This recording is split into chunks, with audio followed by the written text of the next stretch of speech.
Hello everyone, here's another LRDI set. इसकी working देखते हैं कैसे अप्रोच करेंगे सेट को। क्वेश्चन बोल रहा है the curator of a museum is arranging a total of 16 artifact in a 4x4 grid as shown below. Each of these artifacts is originally from a different year from 1601 to 1616. The position of six artifacts is fixed. The years of origin of those six artifacts are shown below. ठीक है, ये छह artefact हैं, इनकी position fix रहेंगी. ठीक है. For this grid, the four rows are denoted as 1 to 4 in that order from bottom to top. ठीक है. Similarly, the four columns are denoted as 1 to 4 in that order from left to right. The cell in the mth row and nth column is denoted as RMCN, where M and N can take values from 1 to 4. Further, the sum of years of origin of all the artifacts placed in any single row is same as that of any single column, which in turn is same as that of any diagonal. ठीक है. चलो question को समझते हैं. उससे पहले हम लोग को टेबल बनानी पड़ेगी एक. तो इसको मैं यहाँ ले आता हूँ और स्क्रीन पर थोड़ा. तो पहले 4x4 की एक टेबल बना लें. तो ये हमारे पास टेबल आ गई अपनी. इसको थोड़ा साइड कर लेते हैं. रोज एंड कॉलम्स मार्क कर लेते हैं. टॉप टू बॉटम हमारी रोज होंगी. रो 3 और रो 4. और लेफ्ट टू राइट अपनी कॉलम्स हैं. ठीक है. अब देखो हम लोग को ईयर दिया था 1601 टू 1616. ठीक है. ये सारे कंसेक्यूटिव ईयर्स हैं. मतलब 1601 के बाद 2 आएगा, 3 आएगा, 4 आएगा, ऐसे 16 तक आते रहेंगे. ठीक है. अब मेरे को पता है यहाँ पे 1612 है, यहाँ पे 1603 है. ठीक है. तो अब मैं 16 16 16 बार बार थोड़ी लिखूंगा, मैं सीधे सीधे यहाँ पे 12 लिख दूंगा. सिमिलरली मैं यहाँ पे 13 लिख दूंगा. यहाँ पे 02 लिख दूंगा, यहाँ पे 16 लिख दूंगा, और यहाँ पे 11 लिख दूंगा. एक ही रीजन था. कंसेक्यूटिव ईयर्स होंगे, यहाँ पे कोई रैंडमली वैल्यू तो आएगी नहीं. जैसे यहाँ पे 1783 तो आ नहीं जाएगा. सारी 16 से आएंगी. तो अभी क्यों, अभी अपना काम सिंपल रखते हैं. लास्ट में जब फाइनल आंसर होगा उसमें 16 ऐड कर देंगे. ठीक है. और यहाँ पे एक सम था. The sum of the years of origin of all the artifacts placed in any single row is same as that of any single column, which in turn is same as that of any diagonal. मतलब इस रो का summation अगर मैंने x लिया, तो इस रो का भी x होगा, रो 3 का भी x होगा, और रो 4 का भी समेशन x होगा. सेम हम लोग कॉलम से खेलेंगे. यहाँ भी x होगा. कॉलम 2 का भी क्या होगा, x होगा. कॉलम 3 का भी x होगा, कॉलम 4 का भी x होगा. सेम डायगोनल के साथ भी केस रहेगा. अगर ये डायगोनल का, अगर रो का x होगा तो यहाँ भी x आएगा. ठीक है. चलो इसको बैक कर लेते हैं. अब जरा यहाँ पे देखना. अगर मैंने इस सारे समेशंस को, मतलब सारे रो वाले समेशंस को ऐड कर लिया, तो ये एक्स, ये एक्स, ये एक्स, ये एक्स सबको ऐड कर लिया, तो कितना आएगा, 4x आएगा. अब ये 4x की वैल्यू किसकी इक्वल होगी, ये 4x की वैल्यू होगी यस के वैल्यू की इक्वल. मतलब 1 + 2 + 3 + 4 डैश डैश डैश 16 तक होगी. अब ये क्या है, ये है sum of first and natural numbers. इसका फॉर्मूला क्या होता है, n into n+1 divided by 2. यही फॉर्मूला होता है ना. ठीक है. अब इससे हम लोग x की वैल्यू निकाल लेंगे. तो 4x किसके इक्वल होगा, अब n की वैल्यू क्या होती है, n होता है लास्ट लास्ट नंबर होता है. ठीक है. तो हमारे पास लास्ट नंबर दिया गया है 16. तो 16 इंटू 16+1 कितना होता है, 17 डिवाइडेड बाई 2. तो यहाँ से 4 से 4 कटा, 2 से 2 कटा, तो हमारे पास x की वैल्यू कितनी आएगी, 34 आएगी. तो मतलब जितना भी समेशन होगा यहाँ पे, जो हम लोग ने x लिया था उसकी वैल्यू होगी 34. तो काम आसान हो गया अपना, लिख लेते हैं 34. यहाँ पे, यहाँ पे, यहाँ पे और यहाँ पे. ठीक है. थोड़ा साइड कर लेते हैं. हाँ.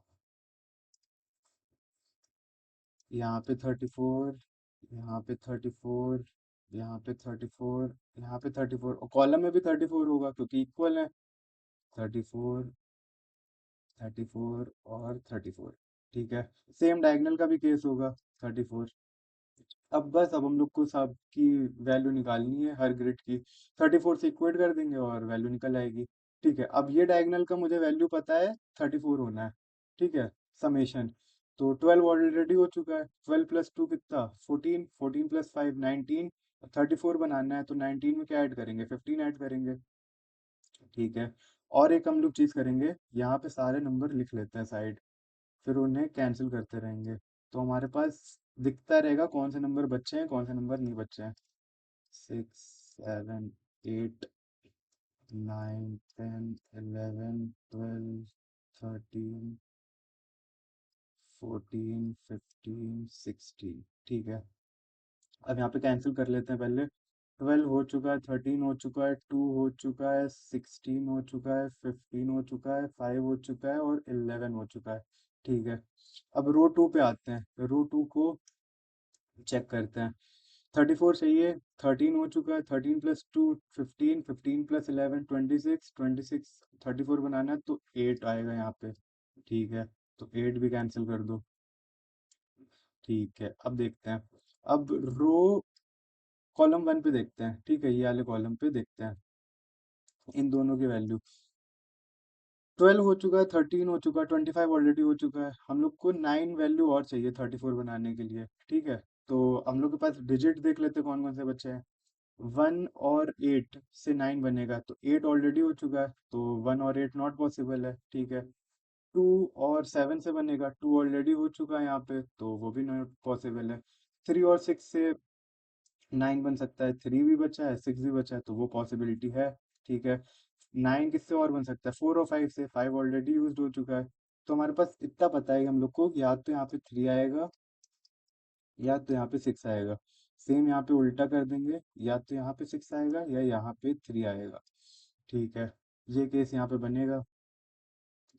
3 को भी कट कर देते हैं, 3 और 6, क्योंकि आप लोग को पूरा पता है कि या तो 3 यहाँ पे आएगा इस ग्रिड पे, या तो इस ग्रिड पे आएगा। सेम, या तो 6 इस ग्रिड पे आएगा या 6 इस ग्रिड पे आएगा। ठीक है, अब हम लोग डायगनली खेलते हैं एक बार। यहाँ पे भी दो केस बनेंगे, देख लेते हैं। अगर मैंने पहले 6 लिया, 0 6 लिया, तो 6 प्लस 16 22, 22 प्लस 11 33। और 34 बनाना तो यहाँ पे 0 बनाएगा। ठीक है, अब यहाँ पे 3 रख के देखो। 3 प्लस 16 19, 19 प्लस 11 30। तो 34 बनाना है तो यहाँ पे 04 आएगा। ठीक है, अब ये वाला ग्रिड निकालते हैं हम लोग, ये वाला सेल। ठीक है, तो पहले 01 रख के देखो। 1 प्लस 8 कितना, 9। 9 प्लस 15 24। 24 और 34 बनाना है तो यहाँ पे 10 आएगा। ठीक है, अब 4 रख के देखो। 4 प्लस 8 12। 12 प्लस 15 27। 34 बनाना है तो यहाँ पे 07 आएगा। ठीक है, ये भी हो गया। अब यहाँ पे हम लोग 1 4 10 7 कट नहीं करेंगे, क्यों, क्योंकि पॉसिबिलिटी है, केसेस हैं। जरूरी नहीं यहाँ पे 1 आए, कहो यहाँ पे 4 आए, कहो यहाँ पे 1 आए। तो ये पॉसिबिलिटी है, इसीलिए हम लोग अभी कट नहीं करेंगे यहाँ पे नंबर्स। ठीक है, अब देखो, अब ये 10 और 7 आया। अब हम लोग इसको, इन 10 और 7 को वेरीफाई करेंगे इस वाले ग्रिड से। ठीक है, देखते हैं कैसे करेंगे। अगर मैं यहाँ पे 10 लेता हूँ तो 10 प्लस 5 कितना होगा, 15 होगा। 15 प्लस 16 कितना होगा, 31 होगा। और 34 बनाना है तो 3 आएगा। हाँ, 3 आ रहा है, 3 अपने पास लिखा भी हुआ है। ठीक है, अब 7 से चेक करो। 7 प्लस 5 कितना होगा, 12 होगा। 12 प्लस 16 कितना होगा, 18 होगा। 18 प्लस 6 34। भाई ये भी सेटिस्फाई कर रहा है। ठीक है, तो दोनों केस सेटिस्फाई कर रहे हैं यहाँ पे। अब कॉलम 3 पे एक बार बढ़ते हैं, आगे बढ़ते हैं, क्या होता है। देखो 11 ऑलरेडी हो चुका है। 11 प्लस 5 कितना होगा, 15। अब 34 बनाना है, कितने की नीड है, 18 की नीड है। ठीक है, तो हम लोग के पास नंबर देख लेते हैं कौन कौन से बच्चे हैं। 1 बचा है, 18 बनाने के लिए 17 चाहिए, 17 है ही नहीं अपने पास। ठीक है, 2 कट हो चुका है, 3 कट हो चुका है। 4 से 18 कैसे बनेगा, 4 अपने पास है। 4 से 18 कैसे बनेगा, 14 ऐड करना पड़ेगा। तो अपने पास 14 भी है, 4 भी है, तो यहाँ पॉसिबिलिटी है 14 4 की। ठीक है, 5 कट हो चुका है, 7 कट हो चुका है, 8। 7 नहीं है, 7 बचा है, तो 7 से 18 कैसे बनेगा, 11। लेकिन 11 कट हो चुका है अपने पास। ठीक है, तो 7 से भी नहीं बन सकता 18। 8 और 10, ये भी कैंसिल हो चुका है, 8 कैंसिल हो चुका है, ठीक है। 9 अब 9 एक ही बार आना है, हम लोग को पता है 9 से 18 बन ही नहीं सकता, 9 + 9 हो ही नहीं सकता। तो हमारे पास एक ही ऑप्शन बचा है, 7, सॉरी, 4 और 14। इन्हीं दोनों से हम लोग को 18 बनाना है। तो मैं कह सकता हूँ या तो 4 यहाँ पे आएगा, ठीक है, या तो 4 यहाँ पे आएगा सेम, या तो 14 यहाँ पे आएगा, या तो 14 यहाँ पे आएगा, और कोई ऑप्शन नहीं है। तो मतलब ये वाला 4 यहाँ पे नहीं आएगा। तो बस ये वाला कैंसिल हो गया, दूसरा वाला। तो सारे जितने भी दूसरे डिजिट लिखे थे हम लोग ने दूसरे नंबर पे, उन्हें इरेज कर देते हैं। यहाँ 7 नहीं आएगा, यहाँ पे 6 नहीं आएगा, और यहाँ पे 3 नहीं आएगा, ठीक है। अब जरा थोड़ा दिमाग लगाना। 15 यहाँ ऑलरेडी हो चुका है, ठीक है, 15 यहाँ ऑलरेडी हो चुका है, क्या यहाँ पे 14 आएगा? 14 आ ही नहीं सकता, क्योंकि 15 + 14 29 ऐसे हो गया, यहाँ पे 6 आएगा, तो ये तो 34 से ज्यादा हो जाएगा ना। तो यहाँ पे मैं गारंटी के साथ कह सकता हूँ, यहाँ पे भाई 14 तो नहीं आएगा, तो 4 आएगा। और अगर 4 यहाँ आ गया तो यहाँ पे 4 नहीं आएगा, ठीक है। अब अपने पास कौन कौन से बच्चे हैं? 1 हो गया, 7 हो बचा है, 10 हो गया, और 14 हो गया, ठीक है। अब 9 और 7 बच्चे हैं, उनको भी ऐड कर लेते हैं, देख लेते हैं कहाँ पे आएगा। यहाँ 12 ऑलरेडी हो चुका है, 12 + 14 26, 26 + 1 27, यहाँ पे 7 आएगा, और यहाँ पे अपना 9 आएगा, ठीक है। तो अपनी पूरी टेबल कंप्लीट हो चुकी है। अब क्वेश्चन देख लेते हैं। For how many places in the grid can we determine the years of origin of the artifact placed? हम लोग सबके लिए डिटरमाइन कर सकते हैं, तो इसका आंसर होगा 16। इसका आंसर 12 नहीं होगा, इसका आंसर 16 होगा, ठीक है। ये मत कहना कि, मतलब इसका आंसर 10 नहीं होगा, ये मत कहना कि 6 तो पहले से दिए थे, नहीं नहीं, 16 होगा। हम लोग फॉर हाउ मेनी प्लेसेस पूछा है, हम लोग फॉर एवरी प्लेस कर सकते हो, प्लेसेस कितने थे? 16 थे, तो आंसर 16 होगा। The artifact with the year of origin 1601 has been placed in the cell 1601, मतलब 01 देखना है, ये वाला। तो R1C4, R1C4, ठीक है। क्वेश्चन 3 पूछ रहा है, the sum of the years of origin of the artifact placed in the four corners of the grid, ये आगे 12, 6, 1 और 15, इनका समेशन पूछ रहा है। अब देखो, इसका समेशन 12 नहीं होगा, 12 + 6, ये नहीं, ऐसा मत करना यार। इसका समेशन होगा 16, क्योंकि ईयर का पूरा समेशन पूछा है, सिर्फ 12 + 6 + 1 + 15 मत करना, पूरा समेशन करना है अपने को, ठीक है। तो हम्म, इसका होगा 64, 34, हाँ। चेक कर लेते हैं। हाँ, यही होगा, तो 1634 इसका समीशन होगा इस वाले का, ठीक है। क्वेश्चन 4 पूछ रहा है, what is the year of origin of the artifact placed in the cell R4C2, R4C209, तो 1609 इसका आंसर होगा। तो ये हमारा पूरा सेट था, अच्छा सेट था, इसमें दिमाग लगना था।